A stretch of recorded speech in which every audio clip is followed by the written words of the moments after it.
Assalamualaikum warahmatullahi wabarakatuh. Perkenalkan, nama saya Tina Mulyani Salsabila yang sedang menempuh pendidikan S1 di Institut Darul Falah, program studi pendidikan agama Islam semester 2. Baik, teman-teman sekalian, pada kesempatan kali ini saya akan menjelaskan tentang metode pembelajaran beserta landasan teologisnya yang berfokus pada problem-based learning dan inquiry learning. Apa aja sih yang dimaksud dari kedua itu? Nah, di sini saya akan menjelaskannya satu persatu. Yang pertama yaitu problem-based learning atau biasa disebut dengan PBL.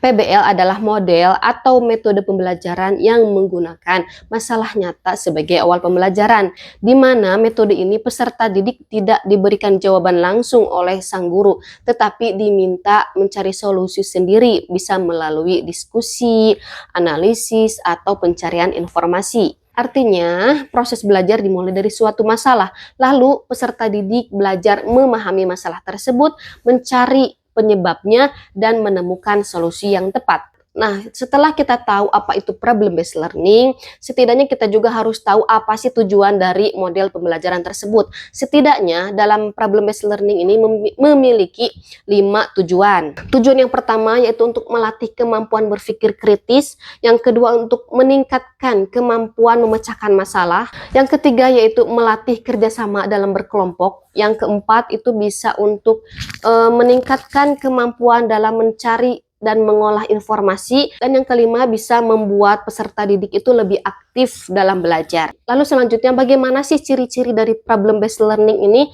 Nah, ada beberapa ciri utama yang bisa kita lihat bagaimana metode pembelajaran ini dilaksanakan. Bisa lihat di layar, ada 5 ciri utama. Yang pertama yaitu ada pembelajaran dimulai dari masalah nyata. Yang kedua, mahasiswa aktif mencari solusi. Yang ketiga, dosen berperan sebagai fasilitator.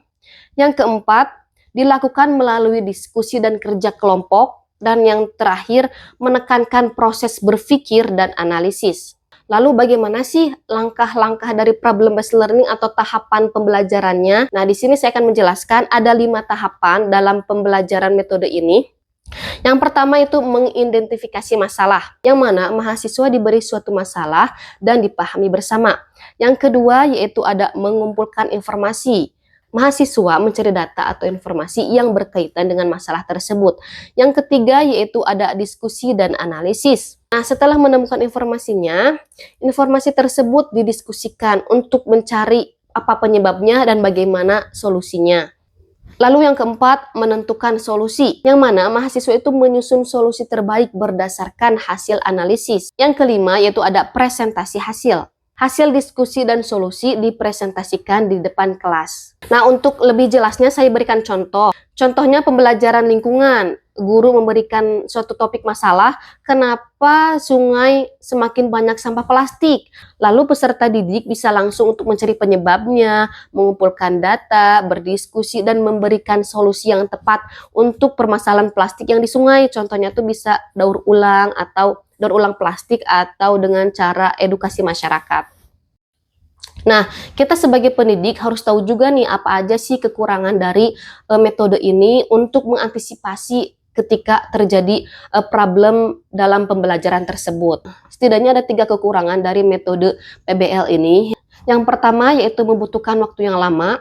Yang kedua, mahasiswa atau peserta didik yang pasif kadang sulit untuk aktif. Yang ketiga yaitu membutuhkan persiapan yang baik dari dosen.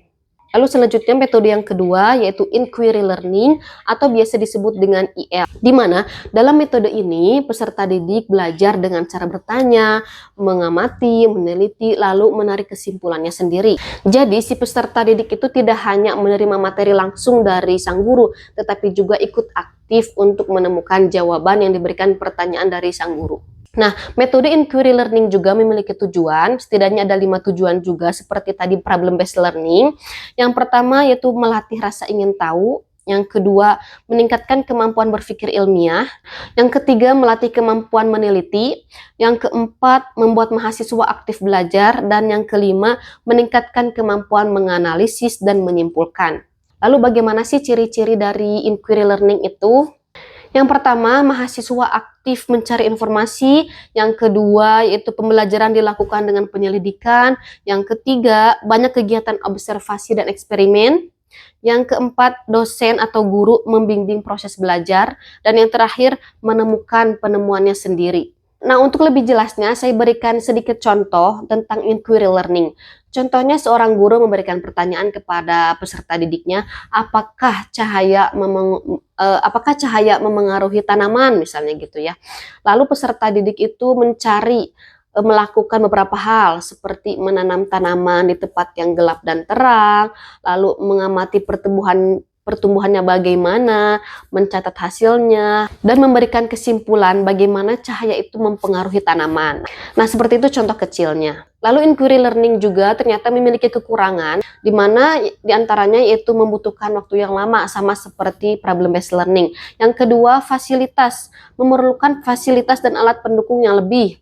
Yang terakhir yaitu tidak semua mahasiswa atau peserta didik dapat melakukan penelitiannya sendiri, seperti itu. Nah, pada kesimpulannya, problem based learning dan inquiry learning itu sama-sama merupakan metode pembelajaran yang membuat lebih aktif para peserta didik. Cuma perbedaannya itu, kalau problem based learning itu lebih berfokus pada pemecahan masalah, sedangkan inquiry learning itu berfokus pada penyelidikan dan penemuan pengetahuan.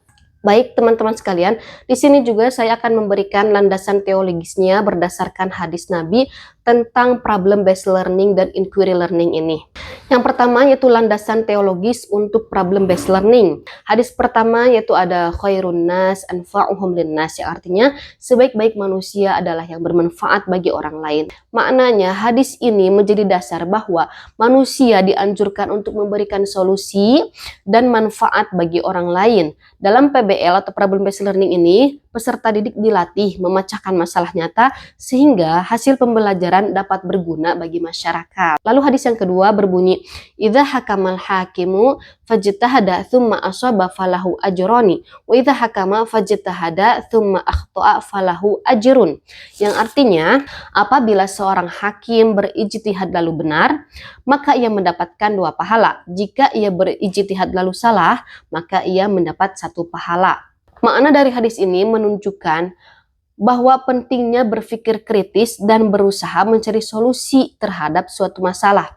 Peserta didik juga dituntut menganalisis masalah dan menentukan solusi terbaik berdasarkan hasil pemikiran dan diskusi. Lalu selanjutnya yaitu landasan teologis untuk metode pembelajaran inquiry learning. Hadis pertamanya yaitu tolabul ilmi fardhatun ala kulli muslimin, yang artinya menuntut ilmu itu wajib bagi setiap muslim. Makna hadis ini menunjukkan bahwa Islam sangat mendorong umatnya untuk aktif mencari ilmu pengetahuan. Lalu ada hadis yang keduanya yaitu man salaka thariqan yaltamisu fihi ilman sahhalallahu lahu bihi thariqan ilal jannah. Yang artinya, barang siapa menempuh jalan untuk mencari ilmu, maka Allah akan mudahkan baginya jalan menuju surga. Makna dari hadis ini menjadi dasar pentingnya proses pencarian ilmu. Dalam inquiry learning, mahasiswa melakukan observasi, penelitian, dan penyelidikan untuk memperoleh pengetahuan.